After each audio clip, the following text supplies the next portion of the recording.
జై శ్రీరామ్. 2022 నుంచి 2026 జూన్ వరకు మొత్తం 21 ప్రెడిక్షన్స్ అనేవి ప్రూవ్ అయ్యాయి. అవన్నీ కింద డిస్క్రిప్షన్లో ఇవ్వడం జరుగుతోంది. ఏ యూట్యూబ్ ఛానల్లోనూ ఇన్ని ప్రెడిక్షన్స్ అనేవి ప్రూవ్ అయినవి ఏ ఛానల్ లేదు. మీరు కనుక నన్ను సంప్రదిస్తే కనుక మీ date of birth, time, place of birth నాకు ఇస్తే కనుక మీ కెరియర్ గురించి, మ్యారేజ్ గురించి, ఫ్యామిలీ గురించి, బిజినెస్ గురించి, హెల్త్ గురించి చెప్పడం జరుగుతుంది. కనుక నన్ను సంప్రదించండి. జై శ్రీరామ్. చనిపోయిన వారికి మాసకము, తద్దినము, సంవత్సరికము చేయబడును. మీరు హెచ్ఎల్ఎన్ జ్యోతిష్యాలను సంప్రదిస్తే కనుక మీకు వివరాలు ఇవ్వటం జరుగుతుంది. మీకు లైవ్ వీడియో కాల్లో ఇవన్నీ చూపించడం జరుగుతుంది. ఇది కృష్ణానది తీరంలో జరుగుతుంది. ఇది తులారాశికి అధిపతి శుక్రుడు. తులారాశిలో చిత్తా 3-4 పాదాలు, విశాఖ 1-2-3 పాదాలు, స్వాతి 4 పాదాలు ఉంటాయి. ఈ నక్షత్రం వాళ్ళందరూ నేను చెప్పే వార ఫలితాలు వర్తిస్తాయి. ఈ వారంలో తులారాశి వారికి దశమ స్థానంలో గురువు యోగిస్తున్నారు, సూర్యుడు యోగిస్తున్నారు, బుధుడు యోగిస్తున్నారు, 6వ స్థానంలో శని యోగిస్తున్నారు.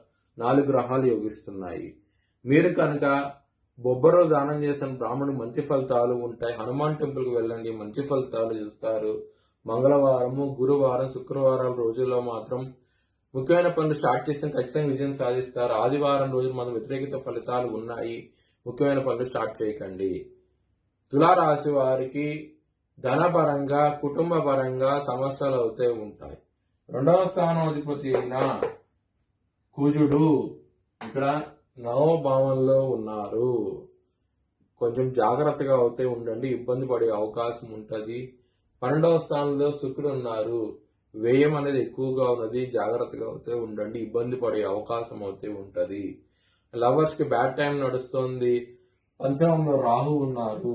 3వ వ్యక్తి ఇన్వాల్వ్మెంట్ ఉండగా లవర్స్ కి ఇబ్బంది పడే అవకాశం అవుతే ఉంటది. ఆరోగ్యపరంగా సమస్యలు అవుతే ఉంటాయి.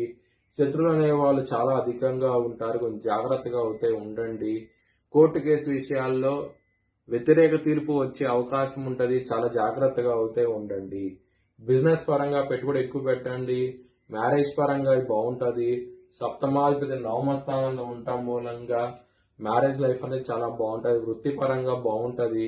దశమంలో గురువు ఉన్నారు కాబట్టి మంచి ఫలితాలు ఇస్తారు. దశమ స్థానంలో గురువు చాలా పాజిటివ్ రిజల్ట్స్ ఇస్తారు. హంస మహాపురుష యోగంతో ఉన్నారు. దాని మూలంగా పాజిటివ్ గా ఉండే అవకాశం అయితే ఉంటది. మీ జన్మ జాతకంలో హంస మహాపురుష యోగం ఉంటే గనక మరియు ఆ దశమ స్థానంలో ఉంటే గనక అది ఈ వారంలో ఇంకా పాజిటివ్ రిజల్ట్స్ ఇచ్చే అవకాశం ఎక్కువగా ఉంటది. మీ భవిష్యత్ వివరాల కోసమై హెచ్ఎల్ఎన్ జ్యోతిష్యాలను సంప్రదించండి. Please like, share and subscribe my channel.